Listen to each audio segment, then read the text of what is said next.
नमस्कार साथियों, निर्माण क्लासेज अयोध्या में आपका हार्दिक स्वागत है। आज सीआरपीसी के एक बहुत महत्वपूर्ण प्रावधान के बारे में हम चर्चा करेंगे, जिसको हम सामान्य भाषा में एंटीसिपेटरी बेल या अग्रिम जमानत के रूप में जानते हैं। यानी कि हम प्रैक्टिस कर रहे हैं तब भी इसका काम लगता है, हम एग्जामिनेशंस दे रहे हैं, प्री हो, मेंस हो, इंटरव्यू हो, हर एक जगह इसका इस्तेमाल हो रहा है, प्रश्न आ रहे हैं, बहुत ही इम्पॉर्टेंट है। तो कम से कम बेसिक जानकारी इसके बारे में होनी चाहिए कि ये प्रोसीजर में किस तरीके से काम करता है, ताकि हम इसमें बेहतर परफॉर्मेंस कर सकें। तो इसका प्रावधान कहाँ है, कैसे यूज होता है, इन सब चीज़ों की एक सामान्य चर्चा हम आप करेंगे।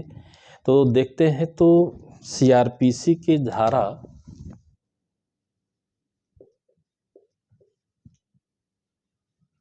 438 में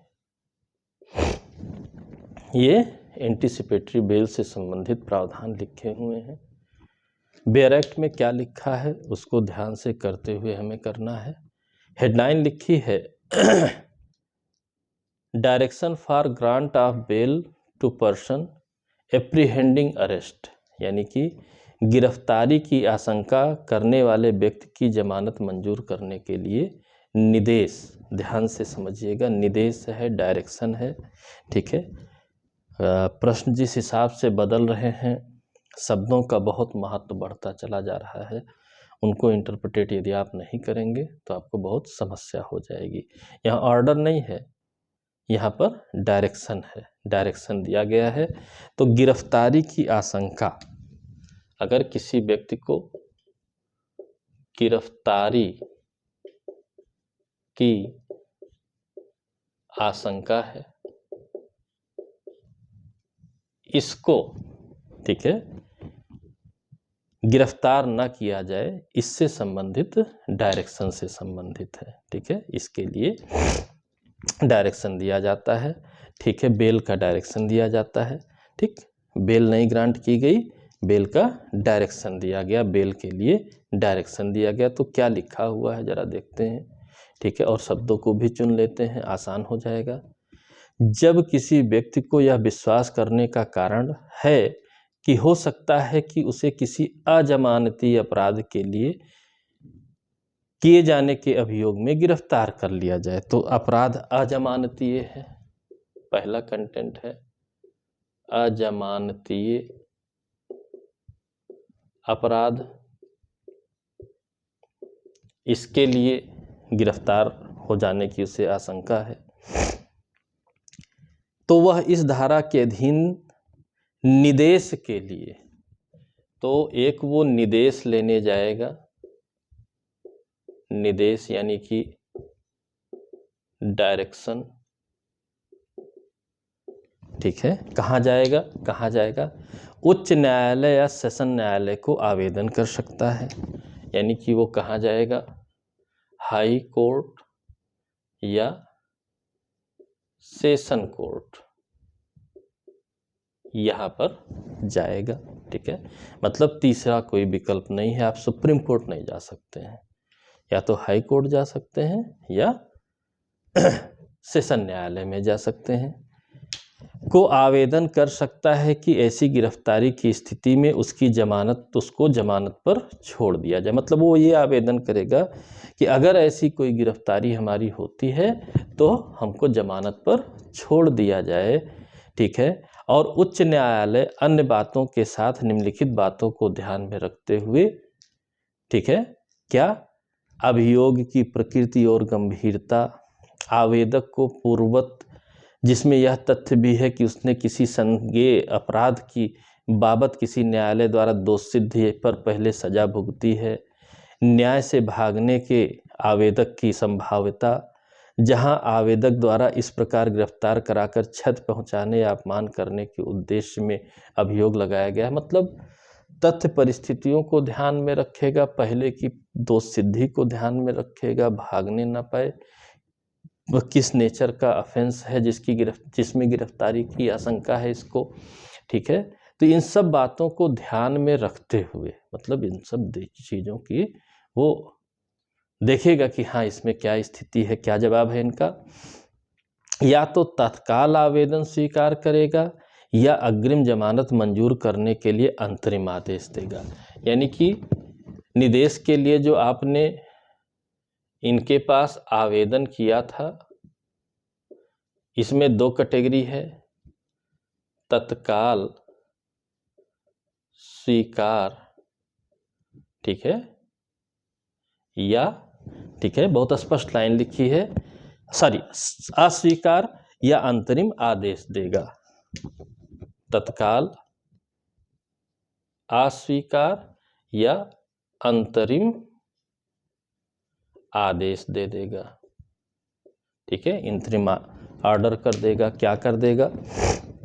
परंतु यह कि जहां यथास्थिति उच्च न्यायालय या सेशन न्यायालय ने धारा के अधीन कोई अंतरिम आदेश पारित नहीं किया है या अग्रिम जमानत मंजूर करने के लिए आवेदन को अस्वीकार कर दिया है, वहां किसी पुलिस थाने के भार साधक अधिकारी को इस बात के लिए मुक्त रहेगा कि वह इस आवेदन में आशंकित अभियोग के आधार पर आवेदक को बिना वारंट के, मतलब इन्होंने बताया कि अस्वीकार हो गया हो या अंतरिम आदेश ना पारित हुआ हो, तो जो थाने का भार साधक अधिकारी है, यानी कि अगर दूसरी तरीके से कहें जो आईओ है, इन्वेस्टिगेटिंग ऑफिसर है, वो उसे गिरफ्तार कर सकता है। जहां न्यायालय ने उपधारा 1 के अधीन अंतरिम आदेश मंजूर करता है, वहां वह तत्काल एक सूचना जो 7 दिवस से न्यून की सूचना ना होगी, ऐसे आदेश के साथ एक प्रति न्यायालय द्वारा आवेदन की अंतिम रूप से सुनवाई के समय लोक अभियोजक को सुनवाई का युक्त अवसर देने की दृष्टि से लोक अभियोजक और पुलिस अधीक्षक को देगा। तो अगर अब इसका क्या मतलब हुआ कि अंतरिम आदेश उसने दे दिया, ठीक है भाई गिरफ्तार मत करिएगा इनको, ऐसा अंतरिम आदेश दे दिया, तो इस अंतरिम आदेश के 7 डेज, ठीक है, 7 दिनों के भीतर, ठीक है, सूचना देगा। क्या है कि इसकी सूचना देगा। किसको देगा? लोक अभियोजक और पुलिस अधीक्षक, ठीक है, 7 दिनों के भीतर, ठीक है, युक्त सुनवाई का अवसर देने की दृष्टिकोण से लोक अभियोजक और पुलिस अधीक्षक को इस अंतरिम आदेश की सूचना दे देगा, ठीक है, सूचना दे देगा कि 7 दिन के भीतर फला तारीख को आइए भाई, बताइए ऐसा आवेदन पड़ा है जिसमें हमने अंतरिम आर्डर दे दिया है कि फिलहाल गिरफ्तारी ना की जाए। अग्रिम जमानत 1B क्या कहता है? अग्रिम जमानत चाहने वाले आवेदक की उपस्थिति यदि लोक अभियोजक द्वारा इसके लिए दिए आवेदन पर न्यायालय यह विचार करता है कि न्यायहित में ऐसी उपस्थिति आवश्यक है, तो न्यायालय द्वारा आवेदन की अंतिम सुनवाई अंतिम आदेश पारित करते समय बाध्यकर होगी। अब इस सूचना के बाद 7 दिनों के भीतर अंतिम सुनवाई होगी, ठीक है, क्योंकि अंतरिम आदेश है तो अंतरिम को अंतिम बनाना पड़ेगा, ठीक है। तो ये लोग तो आए ही आए, लोक अभियोजक ने एक आवेदन दे दिया कि साहब जो व्यक्ति ये है राहत चाहता है, डायरेक्शन चाहता है, उसकी भी उपस्थिति आवश्यक है। तो साहब देखेंगे कि यदि उसकी उपस्थिति आवश्यक है तो उसको भी बुलाएंगे कि फिजिकली आप प्रेजेंट रहिए, अन्यथा फिजिकली प्रेजेंटेशन आवश्यकता नहीं है, ठीक। लोक अभियोजक ऐसा आवेदन दे सकता है। जब उच्च न्यायालय सेशन न्यायालय के अधीन ऐसा निर्देश देता है, तब उस विशिष्ट मामले के तथ्यों को ध्यान में रखते हुए उन निर्देशों में ऐसी शर्तें जो वो ठीक समझे सम्मिलित कर सकता है, जिसके अंतर्गत निम्नलिखित भी हैं। यह शर्त कि पुलिस अधिकारी द्वारा पूछे जाने वाले प्रश्नों का उत्तर देने के लिए जब अपेक्षित हो उपलब्ध होगा। यानी कि मान लीजिए कि वो अंतरिम आदेश को अंतिम आदेश बनाता है कि हम आपकी अग्रिम जमानत को मंजूर करते हैं, तो उसमें शर्तें लगा सकता है। क्या भाई, जब पुलिस बुलाएगी तो जवाब देने आ जाना, यह शर्त कि वह व्यक्ति अपने मामले के तथ्यों से अवगत किसी व्यक्ति को न्यायालय या किसी पुलिस अधिकारी के समक्ष ऐसे तथ्यों को प्रकट न करने के लिए मनाने के वास्ते प्रत्यक्षता या अप्रत्यक्षता कोई उत्पीड़न धमकी या वचन नहीं देगा। साथ में ये भी शर्त लगा दी कि आपके मामले से संबंधित जो गवाह वगैरह हैं उनको आप पीड़ित प्रताड़ित मत करिएगा। गवाहों को आप ऐसा उनसे व्यवहार मत करिएगा कि उनकी गवाही प्रभावित हो। यदि ऐसा करेंगे तो फिर गड़बड़ हो जाएगी। साथ ही यह की शर्त कि वह व्यक्ति न्यायालय की पूर्व अनुज्ञा बिना भारत छोड़कर आप नहीं जाओगे कि अंतरिम जमानत हम दे रहे हैं तो आप भारत छोड़ करके चले जाइए।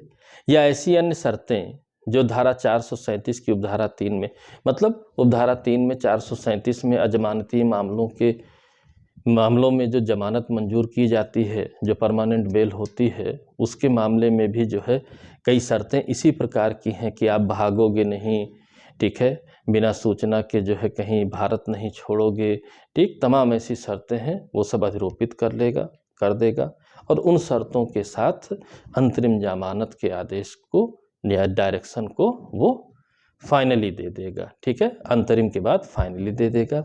ठीक, अब उसका परिणाम क्या निकलेगा, इसका जो है अंतिम सुनवाई, अंतिम आदेश जब होगा तो अंतिम होने पर परिणाम क्या निकलेगा, लिखा ये तत्पश्चात ऐसे व्यक्ति को ऐसे अभियोग पर पुलिस थाने भारत अधिकारी द्वारा वारंट के बिना गिरफ्तार किया जाता है तो गिरफ्तारी के समय या अभिरक्षा में है तो जमानत देने के लिए तैयार है तो जमानत पर छोड़ दिया जाएगा। और ऐसा अपराध का संज्ञान करने वाले मजिस्ट्रेट या विनिश्चय करता है कि उक्त व्यक्ति के विरुद्ध प्रथम बार ही वारंट जारी किया जाना चाहिए तो वो जमानती वारंट। देखिए इसमें दो कंडीशन इन्होंने बताई। जब किसी की अग्रिम जमानत का डायरेक्शन मंजूर हो जाता है तब अगर पुलिस अधिकारी गिरफ्तार करने गया बिना वारंट के तो दिखा देंगे कि साहब मेरे पास आदेश है, तो जो जमानत होगी जमानत दे करके छूट जाएगा। या मजिस्ट्रेट के समक्ष उसके गिरफ्तारी के लिए अगर पुलिस ने आवेदन किया है कि उसे गिरफ्तार करना है, नॉन बेलेबल वारंट जारी करिए, तो वो नॉन बेलेबल ना वारंट जारी करके बेलेबल वारंट जारी करेगा। यानी कि ऐसा नहीं है कि अंतरिम जमानत का आदेश मंजूर हो गया है तो पुलिस मजिस्ट्रेट के समक्ष उसके गिरफ्तारी का आवेदन नहीं कर सकती है, करेगी, लेकिन करेगी तो जो वारंट जारी होगा वो जमानतीय होगा, अजमानतीय नहीं होगा, क्योंकि अजमानतीय को इन्होंने जमानतीय बना दिया है यहाँ पर। तो पुलिस अधिकारी स्वयं जाए या मजिस्ट्रेट को आदेश करना हो तो ऐसा वो जमानतीय रूप में करेंगे कि जमानत दे देगा तो छोड़ दिया जाएगा, उसको फिर पकड़ा नहीं जाएगा। इतनी बातें लिखी हैं, लेकिन एक अपवाद भी है। अपवाद क्या है,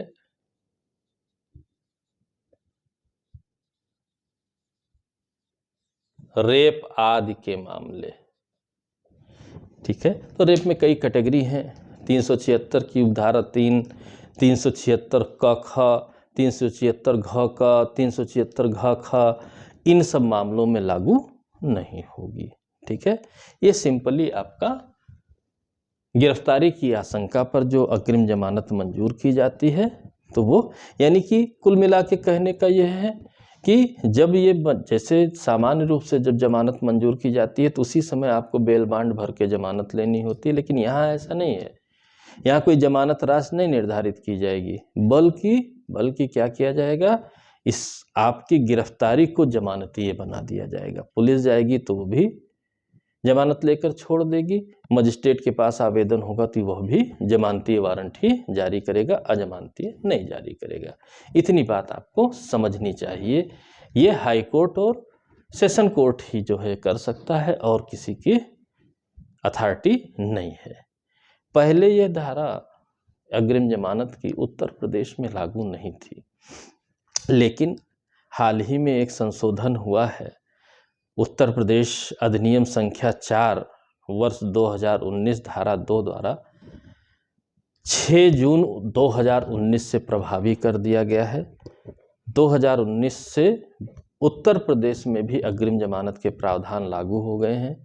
कमोबेश यही प्रावधान है, लेकिन उत्तर प्रदेश ने थोड़ा सा और बढ़ा दिया है। विशेष तौर पर जो जानना है वो जानिए आप। उपधारा 5 और 6, ठीक है, मतलब उपधारा 4 तक आप सामान्यतः पढ़ लीजिए, थोड़ा बहुत डिफरेंस है इस मूल धारा से, लेकिन उसमें उलझना नहीं है। इन उपधारा 5 और उपधारा 6 को आपको पढ़ना पड़ेगा। तो यूपी में जो 2019 में लागू हुआ, तो उस यूपी वाले अमेंडमेंट के उपधारा 5 में लिखा है कि उपधारा 1 के अधीन यथास्थिति उच्च न्यायालय, सेशन न्यायालय अग्रिम जमानत मंजूर किए जाने के किसी आवेदन का अंतिम निस्तारण ऐसे आवेदन के किए जाने के दिनांक से 30 दिन के भीतर करेगा। यानी कि यूपी में अंतिम निर्धारण विदिन 30 डेज, ये आप जानिए, सीधा प्रश्न है आपका, विदिन 30 डेज। और उपधारा 6 कहता है, बहुत ध्यान से समझिएगा, कि यहाँ तो मूल धारा में 376 से रिलेटेड अपवाद है कि वहाँ लागू नहीं होगा, लेकिन यूपी ने और बढ़ा दिया है इस धारा में, और गंभीर कई अपराधों में जोड़ दिया है कि उनमें भी आपको अग्रिम जमानत नहीं मिलेगी। यानी कि उत्तर प्रदेश में किन किन मामलों में, प्रश्न इस तरह बनेगा, उत्तर प्रदेश में किन किन मामलों में अग्रिम जमानत नहीं पाई जा सकती है। तो रेप तो ऑलरेडी इंक्लूड है। फिर है क्या, विधि विरुद्ध क्रियाकलाप निवारण अधिनियम, जो अनलॉफुल एक्टिविटीज प्रिवेंशन एक्ट है, ठीक है, उसके तहत अगर कोई ऑफेंस है तो आपको अग्रिम जमानत नहीं मिलेगी। स्वापक औषधि, यानी कि जो आपके नारकोटिक्स से संबंधित अपराध हैं उनमें जमानत नहीं मिलेगी, ठीक है। शासकीय गुप्त बात, अगर शासन से संबंधित कोई गुप्त बात वाला कोई आपके ऊपर ऑफेंस है, कुछ लीक कर दिए हैं, उनमें जमानत नहीं मिलेगी अग्रिम। गिरोहबंद, यानी कि जो गैंगस्टर लगाया जाता है, गिरोहबंद अपराधों के मामले में भी अग्रिम जमानत मंजूर नहीं की जाएगी। और साथ ही साथ ऐसे अपराध आईपीसी के जिनमें मृत्यु दंडादेश दिया गया है या अन्य किसी एक्ट में मृत्यु दंडादेश दिया गया है जिन अपराधों के मामले में, उनमें भी आपको जमानत नहीं मिलेगी, ठीक। यानी कि धारा 302 जिसमें मृत्यु दंडादेश दिया हुआ है आईपीसी में, उसमें अग्रिम जमानत स्वीकार नहीं की जाएगी, ठीक है। तो यह यूपी ने अमेंडमेंट जोड़ दिया, विधि विरुद्ध क्रियाकलाप, स्वापक औषधि, गुप्त बात, शासकीय गिरोहबंद अपराध और मृत्यु दंडादेश दिया जा सकता है, उन पर लागू नहीं होगी। उत्तर प्रदेश में धारा 302 के मामले में, ठीक है, जो भी मामले हैं जिनमें मृत्यु दंडादेश दिया जा सकता है, अग्रिम जमानत नहीं पाई जा सकती है। ये सिंपल से प्रावधान है, ये सिंपल से प्रावधान है। इन प्रावधानों को, बात मेरी आप समझ रहे होंगे, आसान भाषा में हमने आपने चर्चा की। याद रखिए, प्रश्न भी आएगा, प्रैक्टिस में भी आवश्यकता पड़ेगी, हर एक तरीके से अभी को आवश्यकता पड़ेगी। तो आशा करता हूँ कि बातें समझ में आई होंगी, ठीक है। ध्यान से एक से अधिक बार वीडियो देख लीजिएगा। अगर कोई बात रह जाती है, फिर भी रह जाती है, तो मैसेज करके प्रश्न आप पूछ सकते हैं, कोई समस्या नहीं है, उसका जवाब आपको मिल जाएगा। आशा करता हूँ वीडियो पसंद आई होगी। पसंद आई हो तो लाइक करें, शेयर करें। चैनल को यदि सब्सक्राइब ना किया हो तो चैनल को भी सब्सक्राइब करें, ताकि हमारे आपकी चर्चा इसी तरह आगे चलती रहे। मिलते हैं अगले वीडियो में, तब तक के लिए जय हिंद, जय भारत, धन्यवाद।